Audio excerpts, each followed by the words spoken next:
microfone. Agora, melhorou? Dá para ouvir? Atenção. Agora foi? É porque eu acho que eu tinha clicado no microfone e ele desligou aqui sozinho. Foi rateada minha. Acho que foi isso. Vamos de novo. Eu estava dizendo que eu, o prof. Pedro, o prof. Luciano, de Geografia, todo mundo, né? A gente entrou em acordo e a gente vai trabalhar cada um a sua respectiva parte, tá? Do conteúdo. Então eu vou dar a parte que eu estava desenvolvendo já na segunda-feira, beleza? Então, eu vou continuar falando sobre movimentos terrestres, sobre projeção do Sol em relação à projeção de sombra, sobre o processo de rotação e translação, e é esse o conteúdo que a gente vai abordar hoje, tá? A gente vai dar continuidade disso que na segunda-feira a gente estava vendo já, beleza? Então, gente, olha só, só para a gente dar continuidade, tá? Aquele materialzinho que eu disponibilizei com as questões que vocês receberam pelo Face, tá? A gente vai usar ele de novo.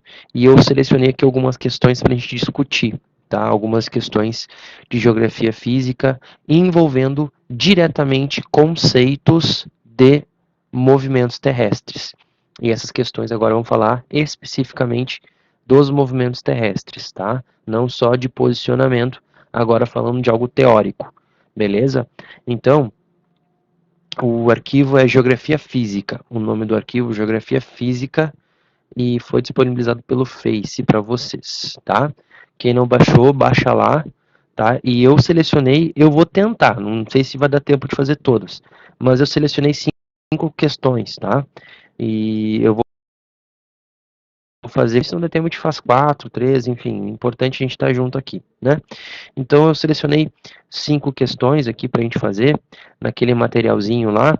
A primeira questão que eu quero que vocês deem uma olhada é a questão número 6, tá? A questão número 6, ela é uma questão onde não é de alternativas de múltipla escolha, ela é de pontuação. Ela é de 1 até 32, se eu não me engano, e a gente tem que marcar ali quais são as certas, tá? Então, assim, vou pedir para que vocês façam essa questão e eu volto. Eu vou dar um tempo de 2, 3 minutinhos no máximo, uma questão simples, envolvendo só questões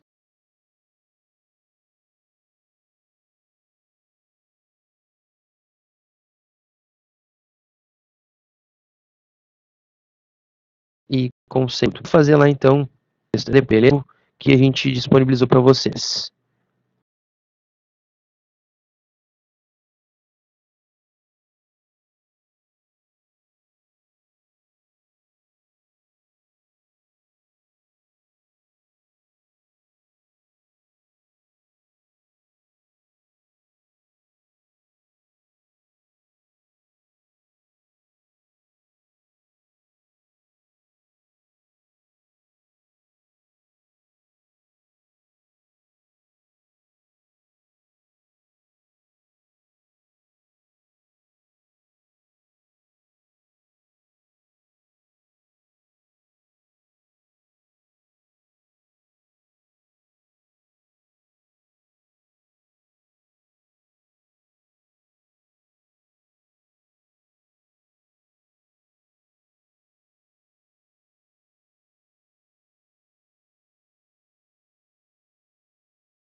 Então, voltando aqui, né, para fazer,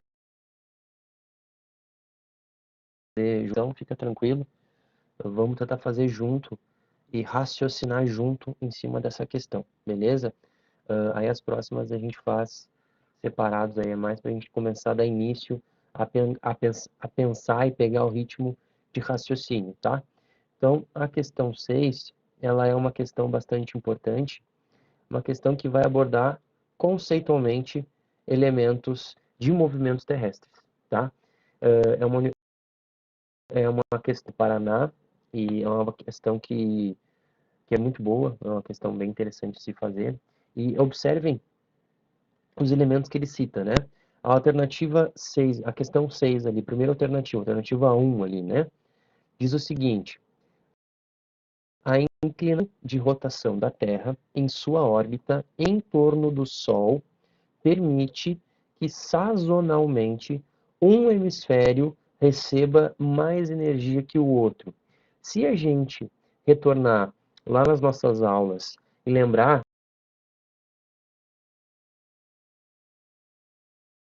lembra lá a posição terrestre, tá? Então a Terra executa um giro no seu próprio eixo e ela executa um giro ao redor do Sol, né?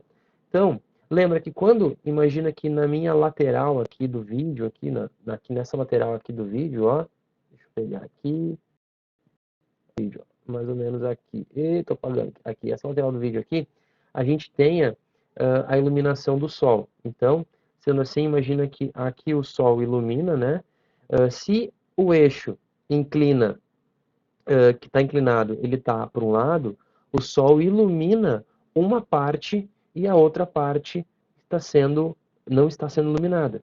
Então a gente pode dizer que sim, que sazonalmente, por estações, a gente tem um hemisfério mais iluminado do que... Sim, a resposta a 1 ela é verdadeira, tá? A inclinação do eixo ela permite que de estação em estação nós tenhamos um hemisfério mais iluminado que o outro.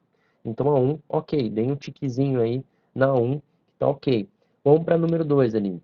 Quando os raios solares estiverem incidindo perpendicularmente sobre o trópico de Capricórnio, o hemisfério sul entrando no inverno e o hemisfério norte no verão. Olha a armadilha, olha a sacanagem da questão. Ela trouxe vocês, ela veio arrebanhando a gente e ela só inverteu os hemisférios e inverteu também as estações.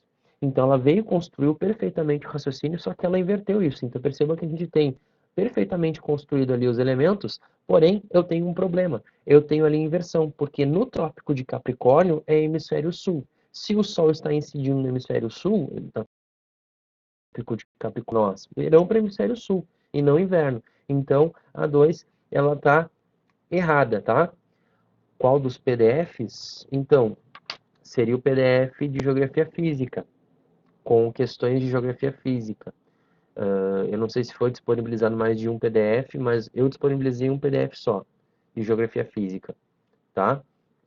Vê lá no Face se tu acha, senão a gente tenta te disponibilizar de novo esse PDF, beleza?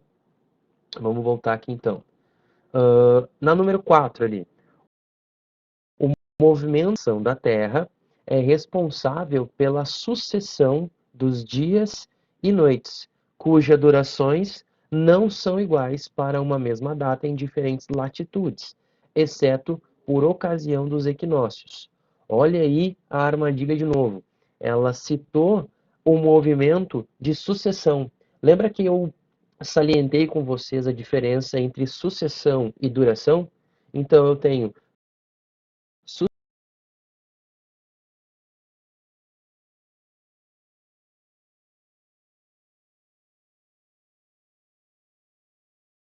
sucessão, que é a volta ao redor do Sol, né? Então, o movimento de translação não é de sucessão. O movimento de translação seria de duração dos dias e noites. Então, é um pega-ratão. Também aí essa questão está equivocada. Então, 2 e 4 estão equivocadas. Podem colocar um X aí do lado dessas duas. A 1, ok. Número 8.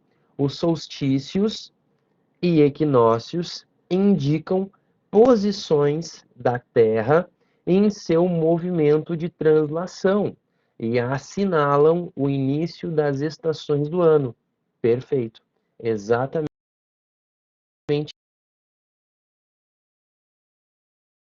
datas em pontos específicos da Terra que o movimento de translação é responsável, tá? Que é o movimento ao redor do Sol. Então a 8 está ok. Então nós temos 1 e 8 como corretas. Então nós temos a resposta no total de soma 9, tá? Só para daí estar equivocada. No território brasileiro, a linha do Equador passa por estados das regiões Norte e Nordeste. Olha a leitura de mapa. Olha a leitura de mundo. Eu tenho que analisar o mapa mentalmente para responder essa. Não tem mapa aqui, mas eu consigo responder essa só com a leitura de mapa. Gente, o único estado em que cruza a linha do Equador no Brasil é o Amapá, que é o último estado mais ao norte, tá? Inclusive é bem famoso lá um campo chamado Zerão, campo de futebol, aonde a linha do Equador cruza exatamente no meio do campo. Então, durante 45 minutos os jogadores estão no hemisfério norte, durante 45 minutos estão no hemisfério sul. É bem legal essa análise aí que fizeram lá no Zerão, no campo de futebol, lá no Amapá. Então é o único estado, então é na região norte. Então 16, coloque um X, resposta da número 6, 9, ok? Resposta 9. Eu vou sugerir mais uma, e que a gente vai fazer agora, que é a questão número 11, bem próximo aqui, a número 11 é uma questão bem tranquila de fazer também, tá? É uma questão que envolve posicionamento solar também, beleza? Então, olha só, que tem alguém escrevendo alguma coisa ali, ou alguém mandou algum texto aqui. O Matheus Machado mandou um texto gigantesco na sala de bate-papo aqui. Ele copiou os comentários. Foi sem querer? Tudo bem, tranquilo. A gente tende, acontece, né? A vida online é isso aí. Vamos seguir aqui. Então, gente, número 11, tá? Para fazer, vamos fazer então aí. Vou dar 3 minutinhos, 2h13, a gente retorna para fazer junto essa questão, beleza? Então, vamos lá.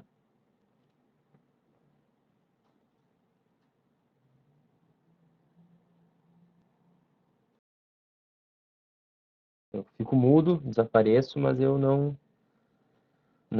saio daqui não, tá? É justamente para vocês fazerem as questões aí para se propor a se desafiar, tá? A questão 11, para quem acompanhou, é uma questão da FUVEST, é uma questão, para quem não sabe, a FUVEST é o vestibular da USP, é um vestibular muito complicado, ele é muito concorrido, na verdade, né? Ele tem uma linguagem fácil, não é difícil a linguagem dele, mas é um vestibular muito concorrido, né?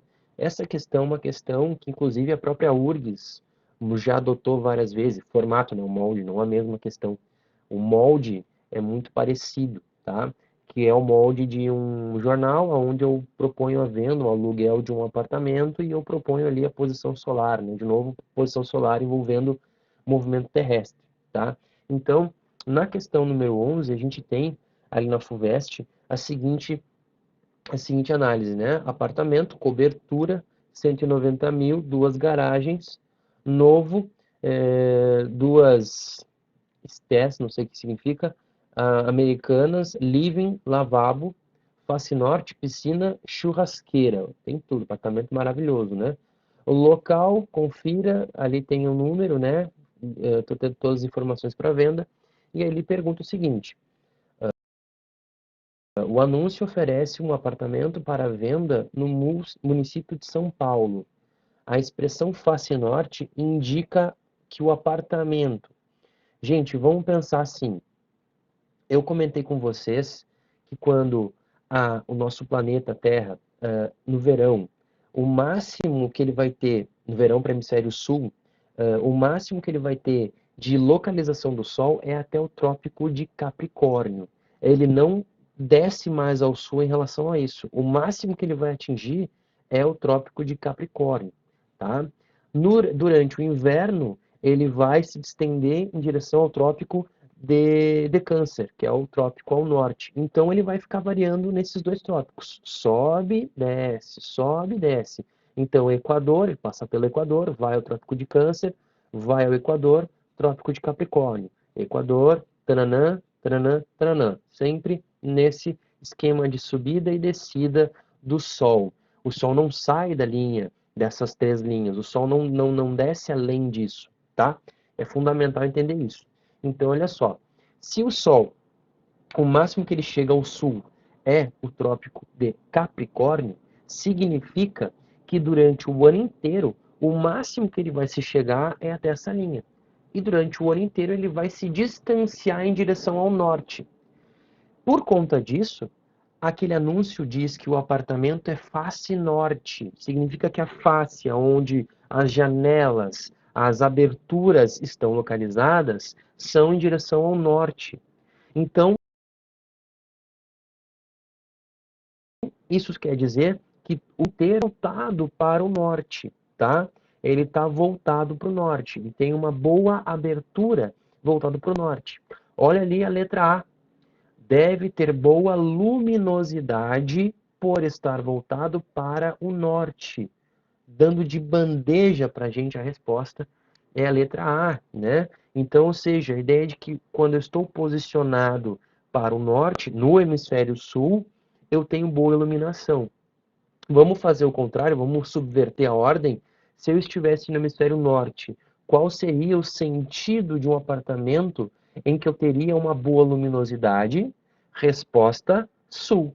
É o oposto. Então, supostamente, digamos, eu vou comprar um apartamento na Europa, vou comprar um apartamento em Nova York, vou comprar um apartamento na Champs-Élysées, lá na avenida mais cara de Paris. Qual é a intenção? Qual é o melhor local? Face sul, justamente porque eu tenho uma boa iluminação, certo? Digamos que eu vou comprar um apartamento lá na Times Square, né, em Nova York. O ideal seria comprar um apartamento face sul, voltado para o sul, com o intuito de iluminação. Beleza? Aqui no Brasil, apartamentos face sul pegam menos iluminação, pegam mais sombra. E por isso que muitas vezes os apartamentos face sul, perdão, eles tendem a ser apartamentos com mais umidade, com problemas de infiltração e blá blá blá, né? Inclusive arquitetos e engenheiros, aí, futuros arquitetos e futuros engenheiros que vão cursar esse curso, tem que ficar ligado nessa condição. Vamos seguir. Por que não pode ser a B? Vamos ver.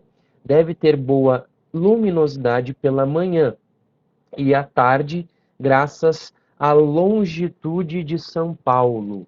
Olha ali, ó, deve ter boa luminosidade pela manhã e à tarde, graças à longitude de São Paulo. A B, ela tá correta até a palavra longitude. Porque, galera, toda vez que eu associo deslocamento de iluminação por conta do sol, eu não trabalho com longitude, eu trabalho com latitude, que é deslocamento norte-sul. Então, a B, como já era de se esperar, a FUVEST, extremamente encrenqueira, extremamente ardilosa, ela trouxe essa palavra para a gente se confundir. Então, por que não pode ser a B? É porque ali diz longitude e não latitude. E por isso que é um equívoco e pode gerar aí, inclusive muita gente cai nessa, porque não percebe na hora, acaba cometendo esse engano, mas a letra B está equivocada por causa da longitude. Por que não pode ser a letra D, D de dado? Vamos ver. Vamos primeiro ver a C, depois a gente vai para D, tá? Letra C. Está na Zona Norte, área muito valorizada, pois fica próxima aos mananciais do município. Não. O que está equivocado aqui? A Zona Norte de São Paulo, ela não é valorizada, tá? Já entra um conhecimento de São Paulo do município. Zona Norte de São Paulo é onde ficam as periferias, tá? Zona Leste, Norte e Oeste são as periferias. Zona Sul é onde está a granfinagem, tá? Aí onde está a galera pô de rica, né? Tem muito dinheiro, Zona Sul. Tanto é que é famoso, né? As músicas a diferenciação entre Zona Sul e Zona Norte de São Paulo, beleza? Na letra D, deve ter boa luminosidade pela manhã e à tarde, pois fica na fachada frontal do prédio. A letra D, ele está confundindo o termo face norte a questão de fachada. Não significa que seja fachada obrigatoriamente. Pode ser que seja um prédio de lado onde eu não tenha a fachada do prédio, onde eu posso ter um apartamento que fique nos fundos, mas igual recebe iluminação solar face norte, justamente porque eu estou voltado para o norte, ok? Então a fachada, ela não tem aqui nesse quesito grande importância. Claro, se eu tenho um prédio de fachada, melhor, tá? Mas a fachada não faz diferença. Porque pensa, eu tenho aqui um condomínio com 3 blocos de prédio, só tenho um que é o de fachada para a avenida.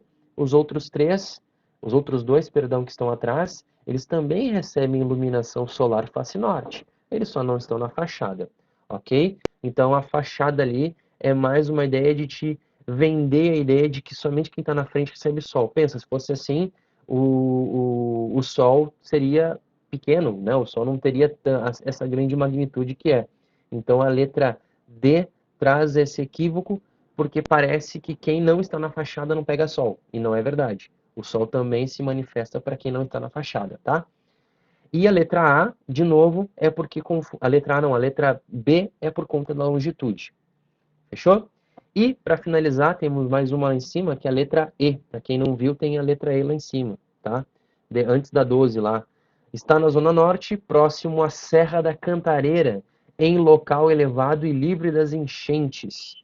Também não, tá? A Serra da Cantareira é onde eu tenho maior concentração de água, justamente onde eu tenho lá o abastecimento de água e é onde acontece o maior número das enchentes. Então, também está equivocado a letra E, tá? Resposta, letra A. Dúvidas? Tranquilo, pessoal? De boa? Eu espero ter contemplado aí. Tranquilo?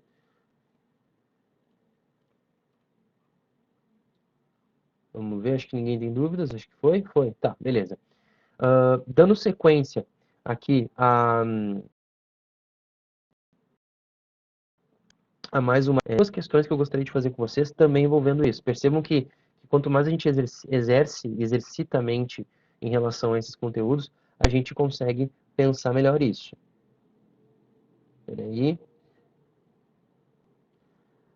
O nome do conteúdo em si é movimentos terrestres.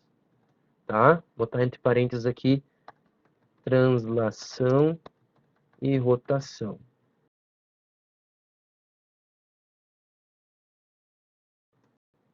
As questões dos trópicos. Vamos lá. Eu vou tentar desenhar, tá? Não estou sendo irônico aqui, juro que não. É porque realmente o desenho, quem viu a aula sabe que o desenho ajuda bastante. Tentar desenhar aqui, pegar minha garrafa aqui para fazer de redondo aqui, ó.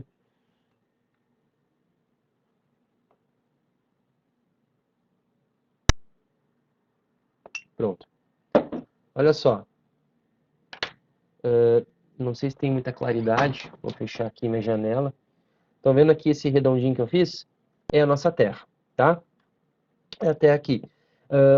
Nessa Terra que eu desenhei, tá? Eu vou colocar aqui as linhas de trópicos, as linhas que dividem a Terra, a sua compreensão, tá? Então vamos ver. Eu vou desenhar aqui as linhas para nos facilitar.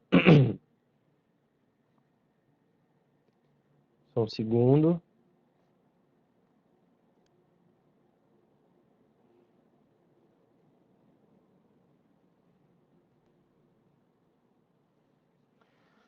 Pronto. Desenhei aqui. Deixa só a tela pegar o meu... Aqui. Eu fiz aqui essas linhas, tá? Cada linha que está aqui são linhas que a gente vai chamar de paralelo. Isso vocês vão ver mais para frente, não precisa se preocupar com isso. Mas essas linhas, elas têm nomes importantes. A primeira linha, a segunda linha, a terceira linha, a quarta linha, a quinta linha que eu fiz, essas 5 linhas, são nomes específicos. Eu vou colocar do lado o nome de cada uma. Eu vou botar só a letra e eu vou dizer o que é a letra, tá? A primeira linha é chamada A primeira linha eu já vou falar. Segunda linha. A terceira linha. Quarta e a última linha. Quinta linha. Ó, eu coloquei ali, ó, no papel as linhas e os seus significados. Galera, a primeira linha, CPA, Círculo Polar Antártico. Essa linha é aonde vai ser o máximo de iluminação, onde eu vou ter a linha da divisão entre onde inicia o polo e onde acaba o polo. Então, digamos, eu vou só colocar um pontinho aqui em cima para ficar mais fácil de visualizar. Ó, ali em cima eu coloquei um pontinho, tá? Esse pontinho aqui em cima seria o Polo Norte e aqui embaixo o Polo Sul, tá? Então ali inicia o polo e na linha chamada Círculo Polar Ártico é onde finaliza o polo, tá? O Polo Norte. Depois ali eu botei TC. TC seria Trópico de Câncer. Equador, depois embaixo Trópico de Capricórnio, seríamos a nossa, e depois lá embaixo Círculo Polar Antártico e por fim o Equador. O que acontece, tá? Imagina que o Sol, a Terra, ela não tem essa retidão aqui, inclinação no espaço. Ela é inclinada, ela não é reta assim no espaço, ela tem uma inclinação, beleza? Essa inclinação aqui que ela tem no espaço é justamente a inclinação que permite que em um determinado momento ela receba luz em um ponto aqui e no outro ponto ela tenha mais escuridão. Enquanto que a Terra gira ao redor do Sol, digamos aqui girou, ela vai chegar num outro momento, eu vou ter Sol para um lado e sombra para o outro. Então, essa inclinação permite me dizer que, graças a ela, um dos trópicos vai ter mais iluminação do que o outro. Essa maior iluminação num trópico é chamado de estação de verão, enquanto que o outro é chamado de estação de inverno. Então, graças a essa inclinação do eixo, o eixo inclinado, é que garante essa diferenciação entre iluminação de estações de verão, hemisfério norte, hemisfério de verão, hemisfério de inverno, né, dependendo do lugar que eu estou, e por conta disso eu tenho essa lógica. O que acontece? Deixa eu voltar aqui para a imagem. O Sol, ele não passa dessa linha, justamente por causa dessa inclinação. Qual é o ângulo de inclinação terrestre? O ângulo de inclinação terrestre é 23 graus e 27 minutos. Aqui embaixo eu escrevi 23 graus e 27 minutos. É o ângulo máximo de inclinação. Então, justamente esse ângulo de inclinação aqui, opa, tá virado? Esse ângulo de inclinação é onde eu finalizo, né? Onde essas linhas de trópico de Câncer e de Capricórnio se encontram. Tanto Câncer quanto Capricórnio se encontram a exatos 23 graus e 27 minutos de distância, de latitude do Equador. Então, significa dizer que essas duas linhas, em relação ao Equador, são linhas que iluminam o máximo durante o verão, é o máximo de luz que eu vou ter ali, e no inverno, o máximo de luz que eu vou ter no Câncer. Tá? São as duas linhas que diferenciam essa. Por que no Brasil não neva? Por que não neva no Brasil, mas neva nos Estados Unidos? Tem a ver com o ângulo de inclinação? Tem a ver com o ângulo de inclinação, sim. Só que tem um segundo fator que a gente não trabalhou, que é o chamado fator de continentalidade e de maritimidade. Não vou, fiquem tranquilos, eu não vou estender isso, só vou explicar rapidamente. O que acontece? Imagina que quanto mais área de terra eu tenho, ou quanto mais área de mar eu tenho, essa diferença de mar ou de terra, isso facilita o aumento ou a redução de temperatura. Então pensa, qual dos hemisférios, tanto o norte quanto o sul, é mais continental e qual dos hemisférios é mais oceânico? Pensem nisso. E aí me respondam mentalmente. O hemisfério norte ele é mais continental e o hemisfério sul é mais oceânico. A água, galera, o corpo hídrico, ele regula muito mais a temperatura, ele é muito mais ameno, o clima é muito mais ameno em um ambiente mais hídrico, enquanto que no ambiente continental o clima é muito mais rigoroso. É por isso que no hemisfério norte neva-se muito mais e no hemisfério sul eu tenho mais regulação de temperatura, mesmo que faça frio, tá? Basicamente é isso, não vou me estender muito para não misturar.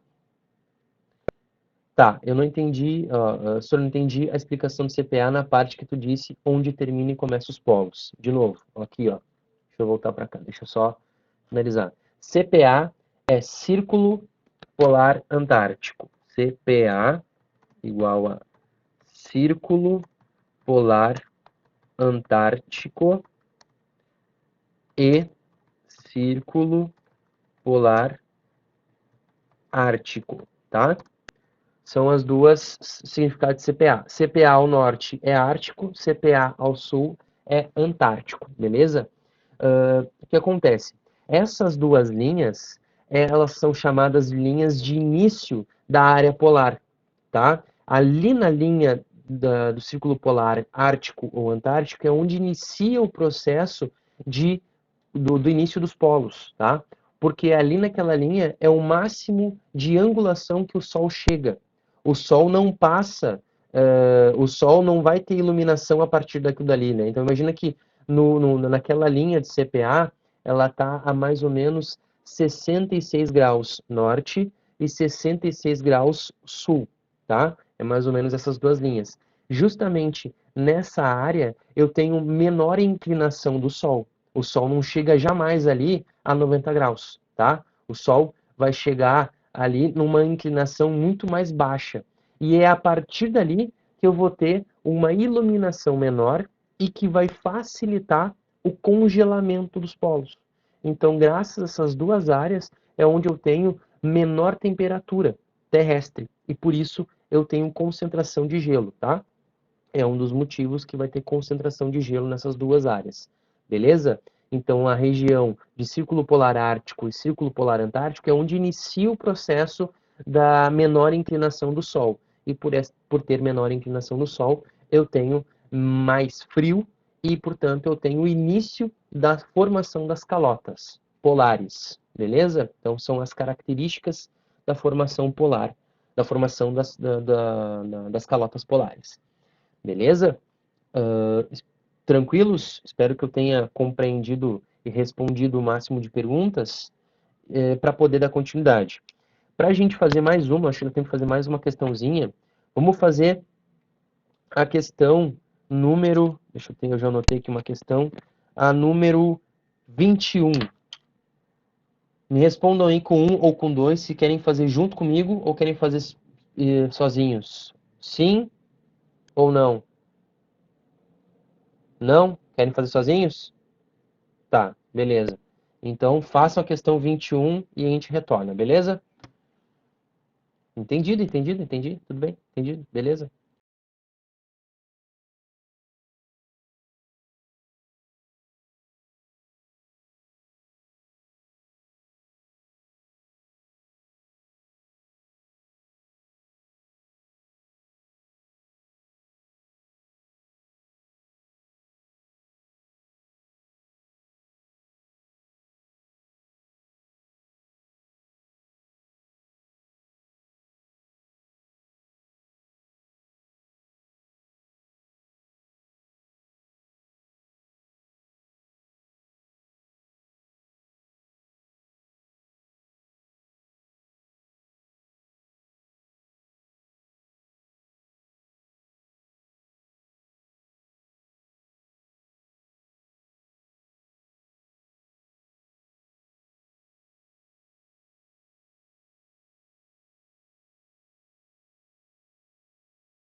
façam esse material que está disponível para vocês, vão fazendo questões, tá? E durante a semana até segunda-feira que vem, quem tiver alguma dúvida, me chama no Insta ali, eu já adicionei, eu adiciono, eu aceito e sigo de volta, tá? Eu acho legal fazer isso. Eu tenho um gabarito sim, o gabarito desse conteúdo tá lá no fim da página, tá? Tem o gabarito dele lá no fim da página, e a gente vai fazer agora. Quem tiver alguma dúvida, alguma outra questão que a gente vai fazer, me procura no Insta lá, tira a dúvida de alguma questão aqui, manda foto da questão que eu tento responder. Não vou responder na hora, possivelmente, mas eu vou tentar responder lá no momento certo. O Insta tá no chat já. Eu vou mandar de novo aqui, mas tá no chat.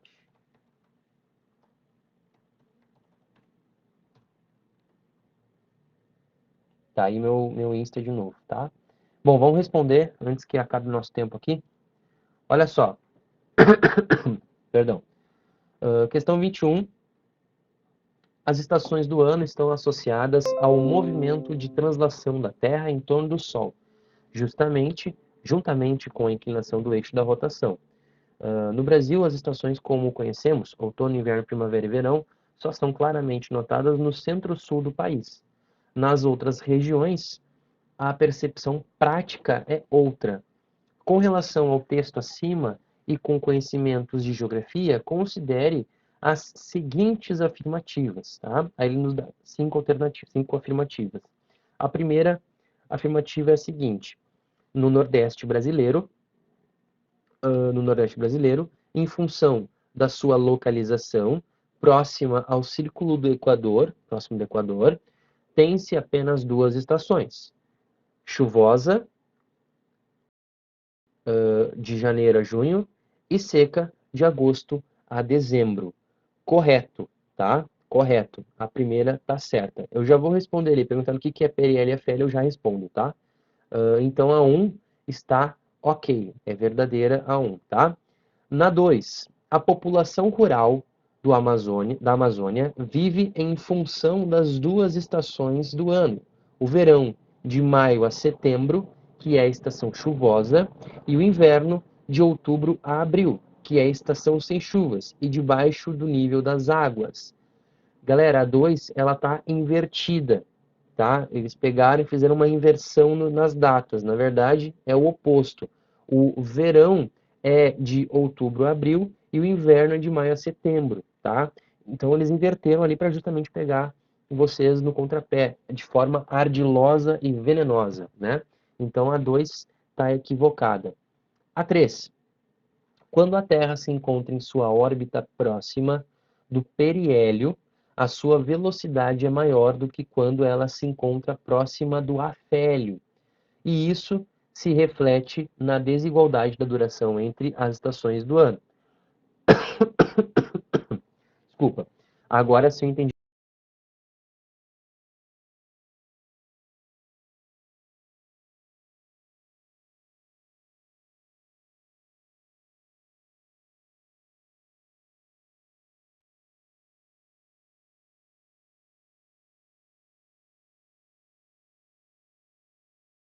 Caí, mas voltei. Ah, entraram já? Então,